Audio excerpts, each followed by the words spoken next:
विनाश हो, प्राणियों में सद्भावना हो, विश्व का कल्याण हो। गौ माता की जय हो। गंगा माता की जय हो। हर हर महादेव, हर हर महादेव, हर हर महादेव। सर्वे भवन्तु सुखिनः, सर्वे सन्तु निरामयाः, सर्वे भद्राणि पश्यन्तु मा कश्चित् दुःखभाग् भवेत्। ॐ शान्ति शान्ति शान्ति।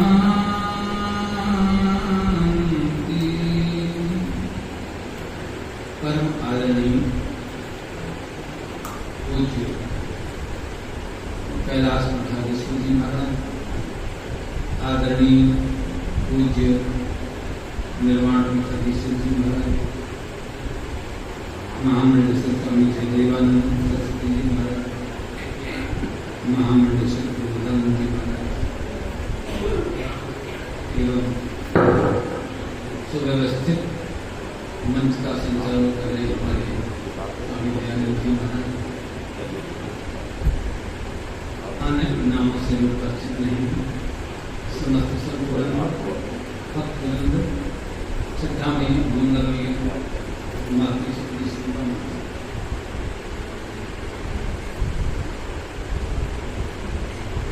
माता जी का नाम ही अपने में बहुत कुछ व्यक्त कर देता है। जीवन मुक्त, इतना ही बोला पूरा।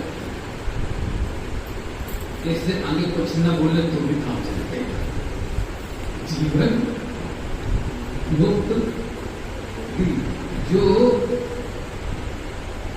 जिनका स्वरूप ही मुक्त रूप में है, तो ऐसे जीवन मुक्त गिरी माता जी, आज उनका दीक्षा दिवस है। आज के दिन उनकी दीक्षा हुई। हमारे यहाँ शास्त्र में लिखा है दीक्षा किसे कहते हैं। मैं कुछ श्लोक में लेके लाया हूँ। शास्त्र में कहा है क्षीयते ज्ञान सद्भावा, दीयते ज्ञान सद्भावा, क्षीयते वसुबंधना, दान क्षपण संयुक्ता, दीक्षा तेनेय कीर्तिता। कीर्तिता कथिता। दीक्षा किसे कहते हैं? तो कहा तेल, उसको दीक्षा कहते हैं जो क्या करती है? सद्भाव पूर्वक ज्ञान। दीक्षा 3 काम करती है। सद्भाव पूर्वक ज्ञान को देती है, पहला सद्भाव। दूसरा कार्य है पशुता का क्षय करती है। मनुष्य में जो पशुत्व है, व्याख्या बहुत लंबी है। पशुओं वाले जो भी गुण हैं, उस पशुता का जो नाश करती है वो है दीक्षा। तीसरा बंधन से मुक्त करती है। यहां पर तीनों ही बातें पहली पंक्ति के अर्थ भाग में कही हैं। क्षीयते पशुबंधना, क्षय हो जाता है, पशुत्व का बंधन से मुक्त हो जाते हैं। सद्भाव पूर्वक उसको ज्ञान मिल जाता है। दीक्षा का कार्य। हमारे यहाँ दीक्षा 4 प्रकार की होती है। एक दीक्षा हमारे यहाँ बताई गई है मानसी दीक्षा, दूसरी स्पर्शी दीक्षा, तीसरी चाक्षुषी दीक्षा, चौथी वेदी दीक्षा। ये 4 दीक्षा। मानसी दीक्षा क्या? मानसी दीक्षा उसे कहते हैं, जैसे गोस्वामी जी भी रामायण में थोड़ा इंगित करते हैं पिराखें अंडक मठ की नाई। जैसे कछुआ होता है, कछुई अंडा दे देती है, और कहीं भी नदी में, सागर में कहीं घूमती है, कभी अंडे के पास जाती नहीं है। वो केवल उस अंडे का चिंतन करती है, कहीं भी रह करके। तो केवल चिंतन मात्र से उस अंडे के अंदर जो बच्चा है उसका पलवन होता है, वृद्धि को प्राप्त करता है और अंडे के अंदर रहकर। और जब अंडा पक जाता है तो वो कछुई मात्र चिंतन के द्वारा अंडे को तोड़ ही देती है। तो जैसे कछुई ने चिंतन के द्वारा अंडे का पालन पोषण उस जीव का किया और तोड़ भी दिया, तो का ठीक इसी प्रकार से गुरुदेव भी अपने चिंतन के द्वारा है दीक्षा है दीक्षा है। गुरुदेव कहीं बैठे हैं, शिष्य कहीं बैठा है, फिर वो शिष्य का हित चिंतन करते हैं तो निश्चित शिष्य का कल्याण हो जाता है। लेकिन पहला बात क्या आया है, दियते ज्ञान सद्भाव, सद्भाव उसके अंदर होना चाहिए, पात्रता उसके अंदर आनी चाहिए। यदि पात्रता है तो एक चिंतन निश्चित है उसके अंदर ज्ञान को आदान करा देगा। तो ये मानसी दीक्षा तोटकाचार्य जी महाराज, आज गुरु भगवान शंकराचार्य तोटकाचार्य जी महाराज अन्य शिष्य बैठ गए, गुरुदेव पाठ कराइए।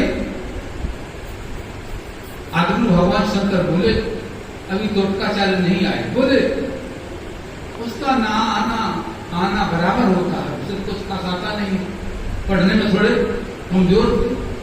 शिष्यों ने इस बात ठेस लगी कि हमारा अनन्य भक्त निष्ठावान कुछ ऐसे शब्द। तो आदिगुरु भगवान शंकराचार्य ने उन समस्त विद्याओं को उनके कंठ में संकलित कर दिया और वो बहुत बड़ी विद्याओं को आधान करके जब कक्षा में प्रवेश किए तो टोटल छंदों में इस लोगों को बोध प्रवेश। ये क्या है? ये मानसिक इच्छा क्या है? आचार्य भगवान शंकर ने मनुष्य मन के द्वारा समस्त विद्याओं को उनमें संक्रमित कर दिया। ये है मानसिक इच्छा, ये मानसिक इच्छा। इस प्रकार से ये तो मानसिक इच्छा हो गई। दूसरी स्पर्शी इच्छा, ये तो तंत्र है जिसका नाम है कुलारण तंत्र। उस तंत्र में विवेचन आया है, यथा पक्षी सुपक्षाभ्याम शिशुं संवर्धयेत् स्पर्श दीक्षोपदेतश्च तादृशा कथित प्रिय। यथा पक्षी सुपक्षाभ्याम, जैसे कोई पक्षी अंडे देने के बाद सुपक्षाभ्याम दोनों पंखों से उस अंडे को ढक देता। ध्यान देना, कई पक्षी ऐसे होते हैं कि अंडे पर नहीं बैठे तो उसमें जीव नहीं आएगा, बच्चा नहीं आएगा, अंडा खंडित हो जाएगा। तो वह पक्षी यथा पक्षी सुपक्षाभ्याम अपने दोनों पंख को ढकता है, और ढकने से क्या होता, माने वो स्पर्श करता है उस अंडे को, तो अंडे को स्पर्श करने से उसमें बच्चा आ जाता, जीव आ जाता है। तो इस प्रकार से स्पर्श मात्र के द्वारा उसमें जीव आता। आपने भागवत को सुना और पढ़ा, जब भगवान विष्णु ध्रुव के सामने प्रकट हो गए, ध्रुव को कोई सुदबुद नहीं है, भगवान विष्णु ने अपना शंख दिया और कपोल से स्पर्श कराया, केवल छुआया और छूते ही ध्रुव के अंदर ईश्वरत्व का बोध हो गया। तो एक स्पर्श क्या है? तो स्पर्श के द्वारा गुरु अपने शिष्य को विद्याओं को प्रदान कर दे, तो यह स्पर्शी दीक्षा है। आगे आई चाक्षुषी दीक्षा, चक्षु से देखकर, केवल देख करके, बहुत कुछ करना धरना नहीं है, केवल देखना है, केवल देखना। आपने कई बार देखा होगा डिस्कवरी में, हमने भी देखा है, समुद्र में मछली दौड़ रही है और अंडे के पास भाग के आती है और देख करके लौट जाती है। वो नई मछली दौड़ के आती है, अंडे के पास देख के चली जाती है। तो देखना क्या है? तो मछली का अंडे को देखना, उससे अंडे के अंदर जीवत्व होता है, जीव का आधान होता है उसके अंदर। तो दर्शन मात्र से, देखने मात्र से ऐसा हो जाता है। और इतना ही नहीं, हमारे यहाँ दक्षिणामूर्ति भगवान शिव के बारे में भी कहा गया है कि जब सप्तऋषि उनके पास में गए, शिव के पास, तो भगवान शिव ने वहां कोई उपदेश नहीं दिया। वहां लिखा है कि चित्रम बटतरोर्मूले वृद्धा शिष्या गुरुत्वा गुरुस्तमोनम व्याख्यानम शिष्यापि छिन्न संशया। केवल आचार्य भगवान शंकर ने वक्तव्य नहीं दिया, केवल दृष्टिपात भर के देखा। भगवान शंकर ने उन सप्तऋषियों को केवल दृष्टि से देखा है। उपदेश बिल्कुल मौनम, मौन रहे। मौन व्याख्यान क्या है? दृष्टि से देखना।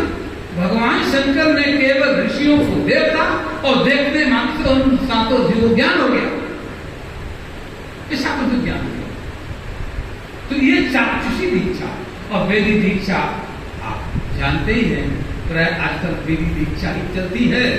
लोग गुरुदेव के पास जाते हैं और गुरुदेव उन्हें मंत्र सुनाते हैं।